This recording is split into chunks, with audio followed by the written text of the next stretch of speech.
ఒక్కరోజేనా నేను మానుకుంది, ఒక్కరోజేనా నేను ముందు ఏడ్చింది.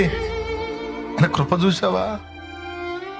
ఆగలేకపోయాడన్నయ్య నాకు సాయం చేయకుండా. నాకు ఇచ్చింది, నన్ను ఆదుకున్నాడు, ఆశ్చర్యకార్యం చేశాడు, నాకు నన్ను స్వస్థపరిచాడు, నా వారిని బాగు చేశాడు, బంధకాల్లోంచి నన్ను విడిపించాడు, శత్రు భయం నుంచి నన్ను కాపాడాడు, ఆర్థిక సమస్యలు తొలగించాడు, అప్పుల ఊబి నుంచి బయటికి లాగా.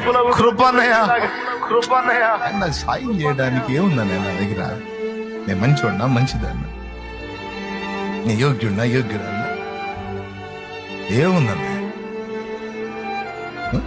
నన్ను సేవకు వాడుకుంటున్నాడు అన్నయ్య. ఏముంది? ఎవరికంటే మంచివాడు అన్నయ్య నేను? కృప కదా. ఎవరికంటే ఎక్కువ అన్నయ్య నేను? ఎవరికంటే మేధావిని, ఎవరికంటే జ్ఞానవంతుడిని, ఎవరికంటే పరిశుద్ధుడిని, ఎవరికంటే నీతి గల నేను? కృప కదా అన్నయ్య. ఈ దేవుడి మీద, ఈ అయోగ్యుడి మీద, అపాత్రుడి మీద, అపాత్రురాలి మీద, ఈ